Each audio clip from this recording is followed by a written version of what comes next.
Bismillahirrahmanirrahim. Assalamualaikum warahmatullahi wabarakatuh. Pemirsa Layak TV, Ayahanda dan Bunda, Alhamdulillah kita masih diberi kesempatan oleh Allah untuk berbagi informasi. Kali ini lanjutan membaca tafsir Al-Quran, khususnya surat Al-Falaq, yaitu surat yang ke-113.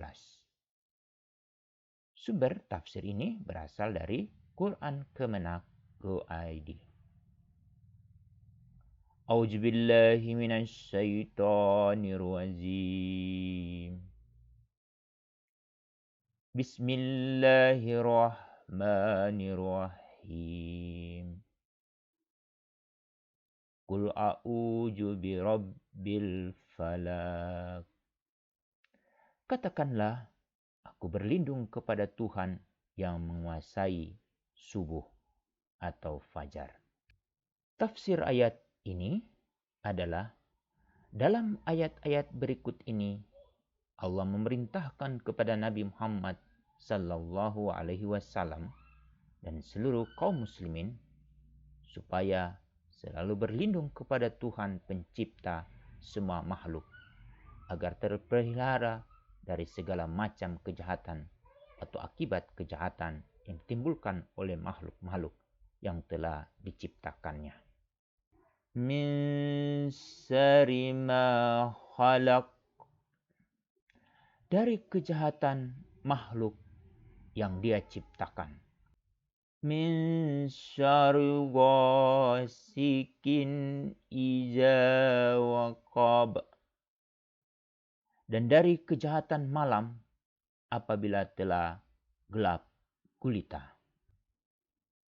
Tafsir ayat ketiga surah Al-Falaq berbunyi, kemudian Allah menerangkan bahwa sebagian makhluknya sering menimbulkan kejahatan pada waktu malam bila segala sesuatu telah diliputi oleh kegelapan. Sementara itu, keadaan malam yang gelap gulita menimbulkan rasa takut dan gelisah, seakan-akan ada sesuatu yang tersembunyi dalam kegelapan malam itu yang akan menyakiti manusia. Wa min syarrin nafasati fil uqad, dan dari kejahatan perempuan-perempuan penyihir yang meniup pada buhul-buhul talinya. Tafsir surah Al-Falaq ayat keempat ini menjelaskan. Dalam ayat ini, Allah memerintahkan agar manusia berlindung kepadanya dari kejahatan tukang sihir yang meniupkan mantra-mantra dengan maksud memutuskan tali kasih sayang dan mengoyak-ngoyak ikatan persaudaraan, seperti ikatan nikah dan lain-lain. Perbuatan sihir itu dapat mengubah kasih sayang antara dua teman yang akrab menjadi permusuhan. Penghasut membawa berita yang tampaknya benar dan sulit dibantah, sebagaimana dilakukan oleh tukang sihir dalam usahanya memisahkan suami istri.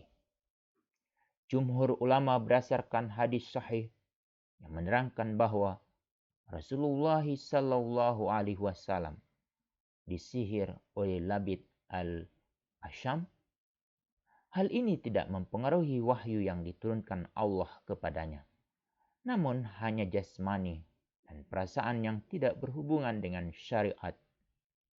Syekh Muhammad Abduh berkata, berkenaan dengan keterangan tersebut di atas, telah diriwayatkan hadis tentang Nabi sallallahu alaihi wasallam yang disihir oleh Labid bin al-Asham yang sangat mengesankan pada pribadi Nabi, sehingga seakan-akan beliau mengerjakan sesuatu padahal beliau tidak mengerjakannya, atau mengambil sesuatu padahal beliau tidak mengambilnya.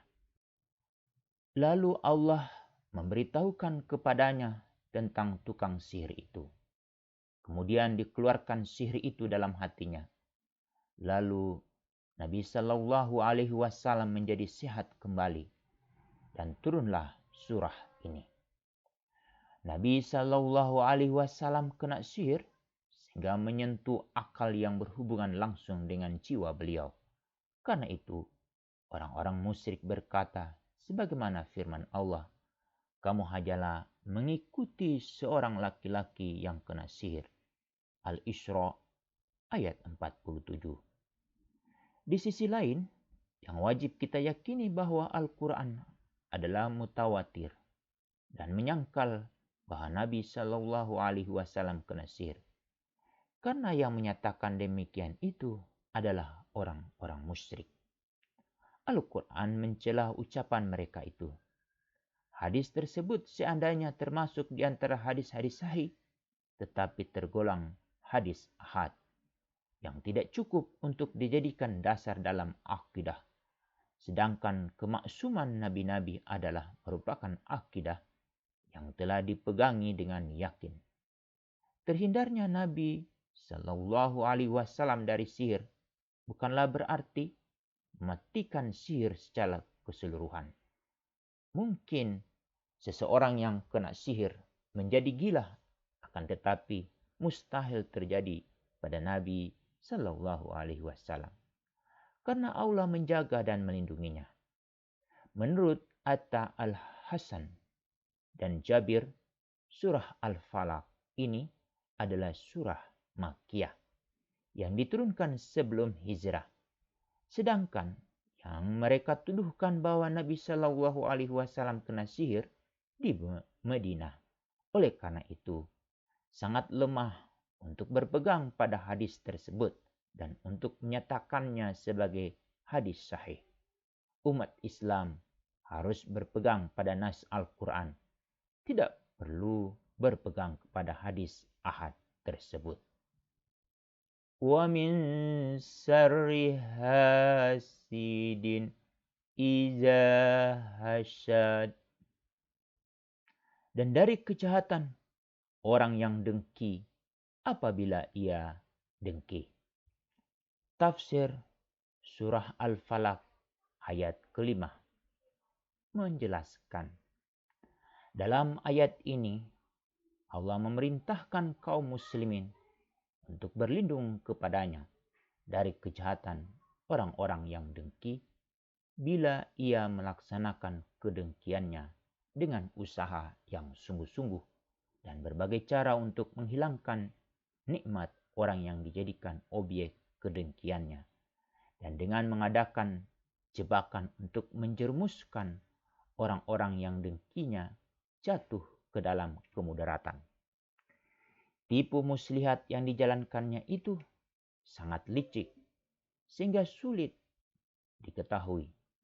Tidak ada jalan untuk menghindarinya kecuali dengan memohon bantuan kepada Allah Maha Pencipta, karena dialah yang dapat menolak tipu dayanya, menghindari kejahatannya, atau menggagalkan usahanya. Hasad haram hukumnya dan merupakan dosa yang pertama kali ketika iblis dengki kepada Nabi Adam dan Qabil dengki kepada Habil. Sadaqallahul azim. Maha benar Allah atas segala firman-Nya. Demikian pembacaan tafsir Quran surah Al-Falaq surah ke-113. Semoga ayahanda dan bunda dapat mengambil hikmah-hikmah yang dipesankan dalam ayat ini. Demikian, Assalamualaikum warahmatullahi wabarakatuh.